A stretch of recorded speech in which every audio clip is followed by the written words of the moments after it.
Kenal pulang, namaku dari Pangaribuan. Adapun programku digitalisasi branding UMKM. Tujuannya itu untuk membantu mempromosikan, terus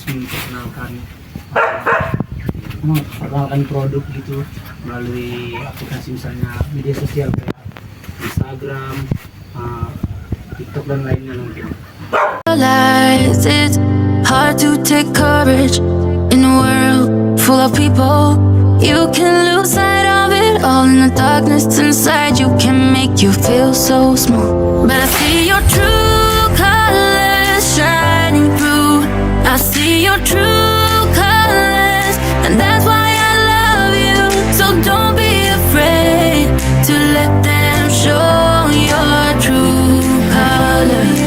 True colors. Ditenun kalau untuk rok itu harus dua. Jadi 2 kali penurunan sudah siap, dijahitlah dia disatukan.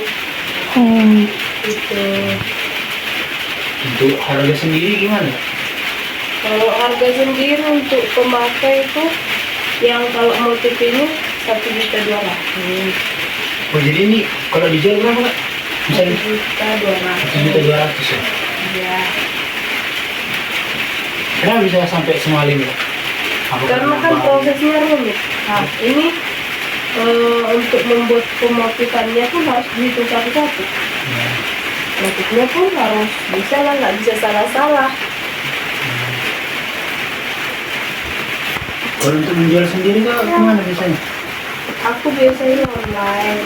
Nah itulah dia Kak. Ini nggak jadi bagian program kerja bukan? Jadi kayak ibaratnya bagian promosinya lah Kak, mempromosikan kayak ke media sosial, misalnya ke Instagram gitu, terus ke TikTok, Facebook gitu Kak. Terus kayak melibatkan juga sama generasi milenial gitu, generasi remaja-remaja gitu yang masih mau mesti melestarikan gitu.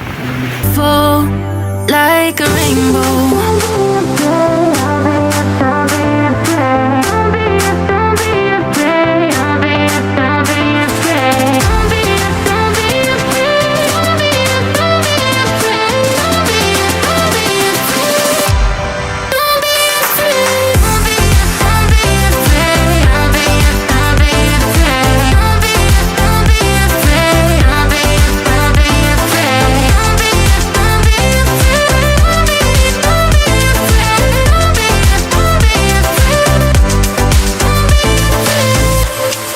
Show me a smile then. Don't be unhappy, can't remember when I last saw you laughing. If this world makes it crazy, then you're taking all you can bear. You'll call me up, cause heart beats fast. Kami dari kampus Politeknik Ilmu Administrasi Indonesia yang sedang melakukan KKN di Desa Pangaribuan ini. Kami sendiri terdiri dari 9 orang. Setiap orang itu memiliki program kerjanya masing-masing dan terbagi menjadi 4. Ada yang bagian ke sekolah, UMKM, ada yang infrastruktur desa dan taman sekolah gitu. Nah, jadi program kerja saya sendiri itu mencakup pemanfaatan penun, terus kayak sekalian sebagai apa? Instagram itu sebagai media promosi gitu lah. Jadi untuk melestarikan budaya kayak tenun itu sendiri kepada remaja-remaja yang terlibat gitu. Jadi melibatkan remaja gitu lah. Jadi kayak sekalian mengajarkan cara pembuatan akun misalnya Instagram gitu, terus kayak Canva gitu untuk promosi di Instagram. Nah jadi sekalian diajari juga di situ, terus kayak sharing lah gitu tentang kayak harganya sendiri gitu. Harga satu produk itu sendiri, misalnya kalau kita promosikan gitu, terus sama kalau kita misalnya beli bahan dari, kan ada UMKM gitu. Jadi untuk kakak atau abang ya kalau ada bersedia gitu dijadikan tempat gitu sebagai tempat sharing gitu, apakah ada yang bersedia? Colors and promises,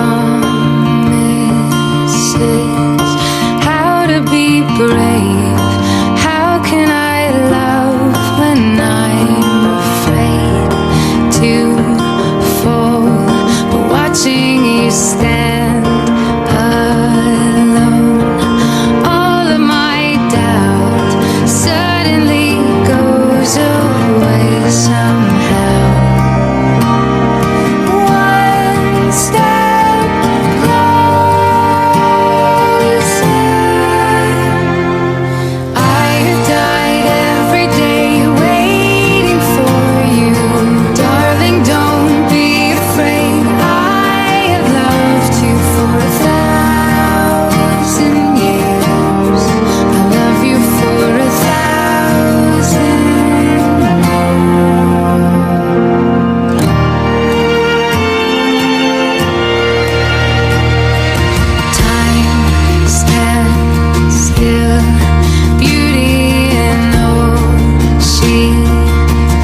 tempat ini. Perkenalkan, nama saya David Pangaribuan, mahasiswa Politeknik Wilmer Bisnis Indonesia.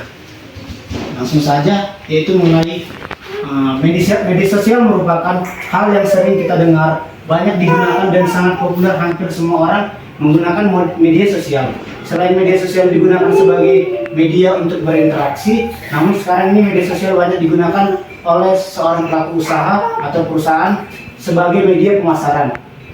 Media sosial sebuah sarana atau wadah digunakan untuk mempermudah interaksi di antara sesama pengguna dan mempunyai sifat komunikasi dua arah. Media sosial juga sering digunakan untuk membangun citra diri atau profil seseorang dan juga dapat dimanfaatkan oleh seorang pelaku usaha. Adapun tujuan dan manfaat, sudah menjadi kewajiban bagi produsen untuk memahami dan mengenal konsumennya yang dapat membantu industri ini tetap relevan dan menarik bagi pasar global. Yang ketiga, pemberdayaan ekonomi lokal. Melibatkan generasi muda dalam industri tenun dapat membantu pemberdayaan ekonomi lokal. Mereka dapat menjadi pelaku kunci dalam mempromosikan produk-produk tenun lokal, meningkatkan nilai tambah, dan membantu meningkatkan pendapatan bagi para pengrajin dan komunitas lokal.